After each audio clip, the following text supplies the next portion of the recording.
Hello everybody, how are we doing? Right, okay. So, what we got going on today? Hello!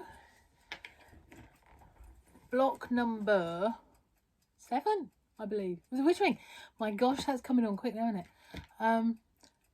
I think what we're going to have a little go at is a log cabin variation. Alright, today. So, scrap piles. I don't know if you can see, I've got a sort of a light scrap pile here and a darker scrap pile there. And I'm going to start in the centre with a little square. Ta-da! One of my tie colours. Don't forget to include your tie colour here somewhere. Right, what we're going to do, I'm going to show you slightly differently to how I'm going to get you to actually make it. Because I don't want to keep going out of your shop and using the sewing machine. So what we're going to do, okay, is we're going to pretend, I think, with pins. Let me get my pin cushion on. Alright, let's have some pins in there today. Right, okay, so I'm starting with a square in the centre. Alright. And then a couple of things you need to remember about log cabin. Always, always, always go round in the same direction, because you join a piece and then you move it around, you join the next side and a side and a side and a side. Round and round and round and round and round. It doesn't matter really which way you go, just so long as you keep going in the same way. I was saying this, I think, the other day about one of the blocks in Double Snuggle. So you go round and round and round and round and round. But if you suddenly start doing that, it sort of throws things all out a little bit. But there we go. So yeah, so that in the centre. And get yourself a bit of your scrap. Alright. So I know that that is a 2-inch square. Right, so that's fine. I'm assuming that my seam allowance is in that. Alright.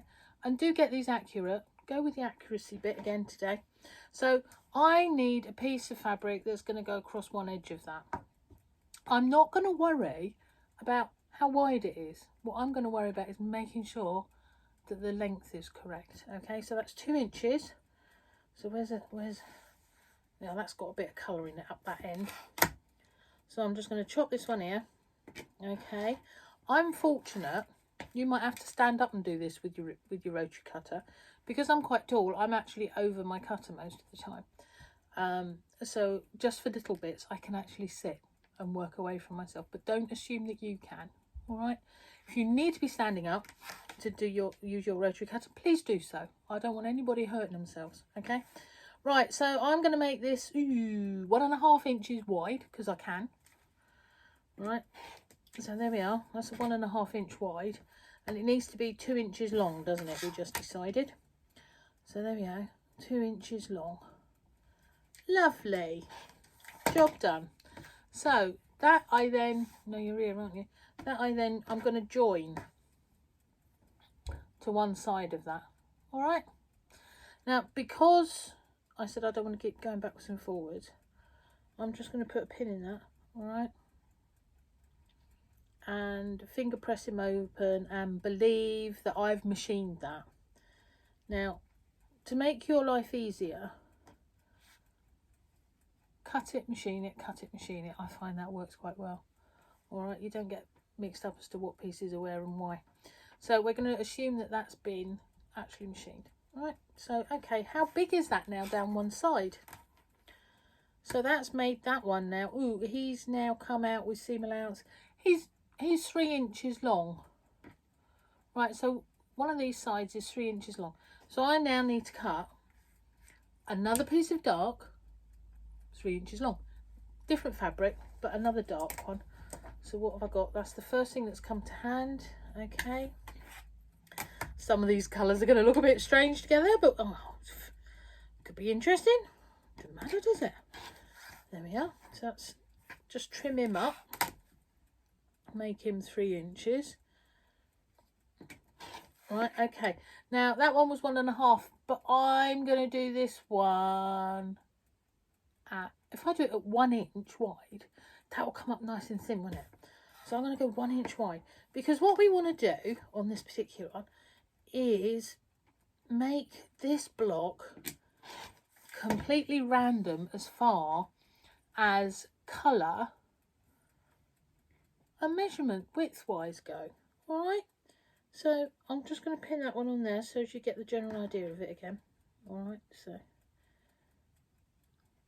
hopefully this will work. If not, I'll have to get Paul to come out and hold my phone while I'm doing. There we go. And then I can machine a few. There we go. Right. Wow, that's Tom in the background crying. Oh, hello, Tom. Can we see that now? So we've got the middle. We've gone number 1, number 2. Now number 3 goes across the bottom. All right. And at that point, I'm going to turn to my light side of bits and pieces of fabric. Okay, so, oh, Thomas. Hello, Thomas. There he is down below. Okay, so how wide is this? Bearing in mind, I'm playing that's... He's all right, honestly. Anyone would think he was mistreated. He's now going to go and have a little go at my fabric stash down there. I can now see the middle of a cat. He's on his back with his legs in the air looking at me and my fabric. Never mind, eh? So that's now actually measuring 2.5. Oh, here he comes. Hello, Thomas. There we go. Thomas has come to play. He's a good boy. Right, so we're going to go 1, 2.5. And we're going to chop that. Okay. What sort of a width do we want? I don't know. I have no idea what wide that was. It was whatever the scrap was. So what, yeah, we make him, he's now 2.5 long. I want to say he's 2.5 by 2.5, but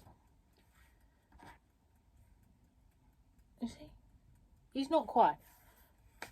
2.5 by 1, 2.5. Okay, so actually, it's supposed to be square, but it doesn't look square. That's why my confused face. But do you know what? It doesn't matter. So long as it is, look, actually, it's okay. So it's the right length across the bottom. So I'm going to add that to there. And you're going to pretend that I've just machined that, okay? And I'm going to stick my pins in and hold it. Hello, Thomas. You're listening very carefully, aren't you, darling boy? Would you believe I've run out of pins again? Ah dear, where's my pin cushion? Let's have another pin cushion proper, shall we? Oh, I tell you what, I've got a bowl full here. This is actually quite handy. It's a magnetic bowl, which means they all stay in there and Thomas doesn't get hurt that way, because I'm a bit hyper about pins and needles with animals around, because you never know what happens. Right, okay, so now I'm going to open up the cream. Now imagine, there we are, that's all machined. Can you see? We've got 3 pins. Now I'm going to add one down this side. So I'm going to go to the light side again, not to the dark side, but to the light side. Oh, Thomas is playing. He's a good boy. Okay, that's probably not the best thing that I should have done, but it's so cute. Okay, so now what I need to do is actually measure what size have I got down there. I have now got 4.5 inches down across those pieces. So I'm going to cut a 4.5 inch length. 1, 2, 3, 4.5. There we go. I'm doing that. And I'm going to make it nice and straight. And that comes out. Oh, that's actually 1.25 wide, because there's a nice crease there that I can go down on. So it's another nice little skinny one. Okay. So that's going to go down that side there. Like that. And I'm just going to pin that one so that it looks like I've machined it. Okay. There's nothing like cheating, is there really? Okay, and then we're going to crease that one back out. And there we are. Can you now see that you have got your centre square? That was number 1. That was number 2. That was number 3. This is number 4. Now number 5 comes back across the top, but we're looking at dark fabrics again. So we're always going to have 2 dark on this side and 2 light on that side. And it really doesn't matter which fabrics you pick up. I've decided we're going to mix this all up. It doesn't look very square at all, does it? No, we don't care about that. But what I will do is I'm going to do a thinnish one up here. And then when I get down here, I'm going to do a fat one, which will sort of bring it back out a little bit. And we just keep going round in the same direction. 2 dark, 2 light, okay, until it's looking about the size you want. And then when you've got that the size you want, even if you go over, make it bigger, and then you can always chop it back, all right? Try not to be too, oh, it's got to fit, so I'm going to make it this size to get your block, all right? Let it go random. It could be that your little middle square actually ends up down in the bottom right hand side or something. Perfectly all right. This is just like a random log cabin, okay, to use up some of your long thin strips like Tom's guarding here. I don't know if you can see, he's got his arm still on that one. Bless him. I think he was out most of the night. He's probably a bit tired. There we are. So yeah, so log cabin, okay, that's what we're going to have a little go at today. I'm going to do mine later on, and like I've done for every other block, I will recap that one tomorrow for you, and it will probably be a bit easier because you can see it made. I didn't actually get time to do my homework, but I did get shopping for lots of people this morning. I was a good girl. I went and did my little bit. Right, so okay, so what's been going on? Sunshine, bit cold out there. I had to put a bit of a jumper on. Tesco's got this wonderful little system going on down there, and it's like a cattle market. Love them. And they've built this chicane, right, for queuing to get into the store. And they've put roll pallets on it's like something out of Doctor Who or something, I don't know, but they've all laid them down. And they're all 2 metres apart. So you're allowed to walk through the chicane, and there's lots of mustn't go near, which is lovely. Do you know what? It's so brilliant. I just feel so sorry if when it starts raining and horrible, we are going to be very unhappy customers. Or at least we're going to be very wet customers. So anyway, we're doing the chicane thing. Yeah.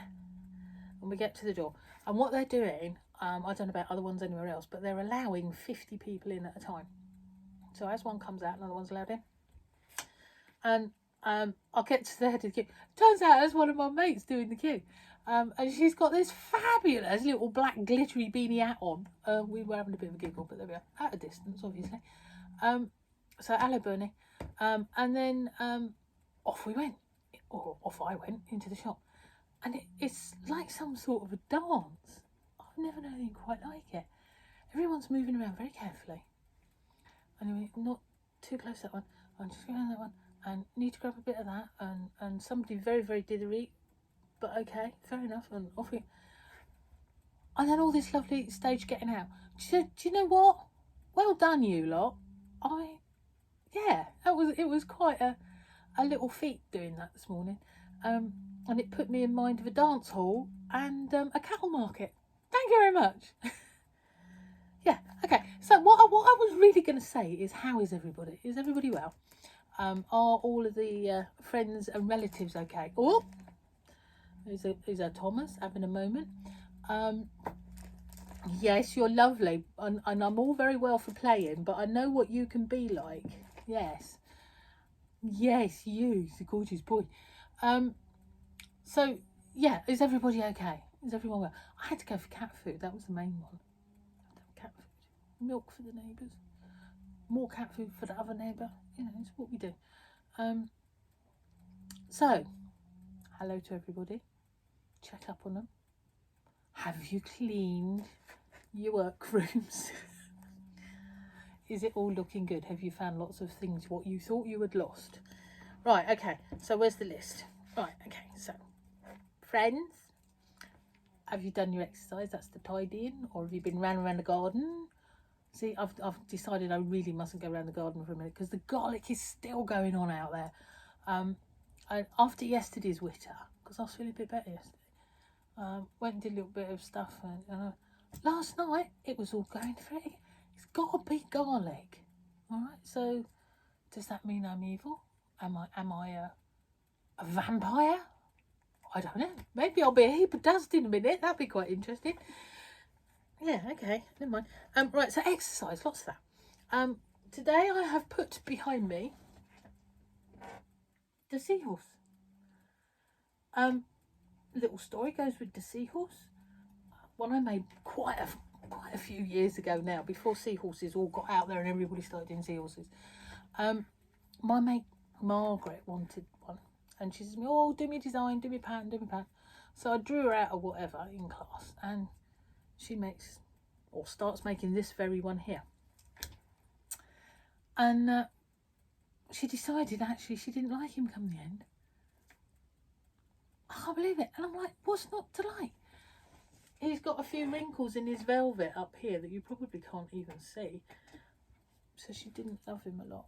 Well, I thought it was wonderful. So it took me months to get him out of her drawer, her unfinished drawer. And, oh, Piglet. And I finished him off. And so now he's a pattern available over on abbyann.com if you want him. So yeah, sorry about that. That's seahorse. I sit here a little bit. You can see it more. Can you see this cat? I don't know if you can. He's just being so gorgeous. And this is my table of scraps and I'm going to sleep here. They have a way, don't they? They are really rather gorgeous. Oh, yes, me? Are you talking about me? Yes, him. Talking about you. Okay, so seahorse. All the post from yesterday has gone. I'm hopeful that it will get to you pretty quick. But you know what? What will be will be.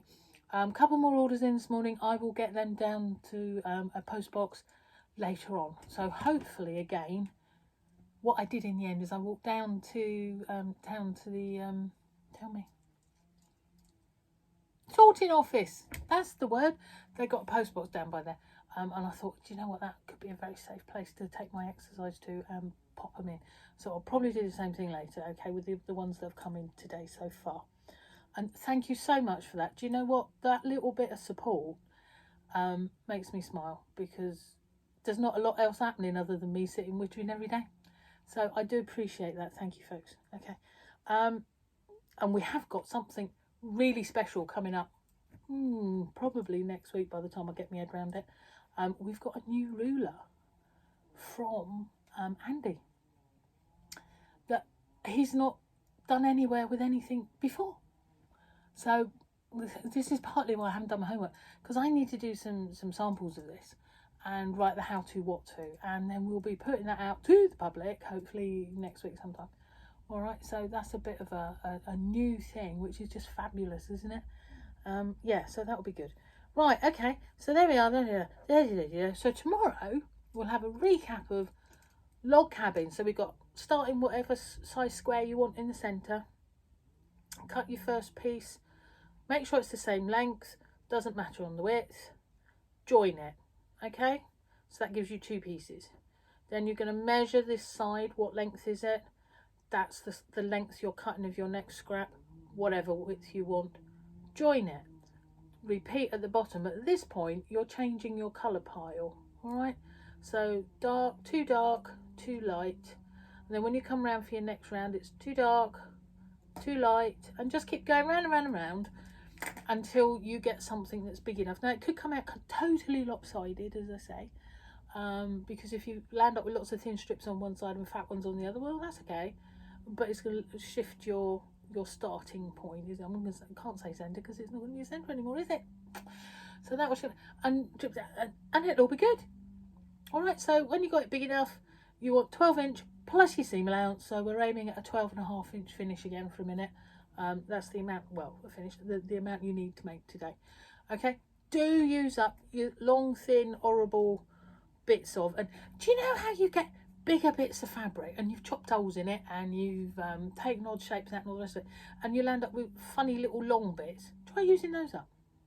Yeah, and do you know what? I mean, I'm just seeing here, look, there's a couple that I've cut off of previous ones just now. I mean, what you could do if you're running out of scraps, yeah, right, you could join a few and then have that as one piece down one side. Nothing wrong with that. So one of your lengths could be several bits, making up one of your lengths. That could be really lovely, couldn't it? So that will turn it into a real sort of usage of scraps and stuff. Alternately, if you really think, do you know what, I can't cope with it all random and a bit lopsided, you know, do a normal log cabin. That would be nice. Or you could start with a bigger centre and have big fat bits going around the outside and around. And that would be good too, because that'd be done like really quickly. So the choice of how complicated to make this one is totally up to you. All right, so Piglet went off. So I'm going to say goodbye to you again, just for today. Today being Monday. Bit of blue sunshine, bit cold, drafty wind in Cornwall. And I'll see you tomorrow. Have a happy day.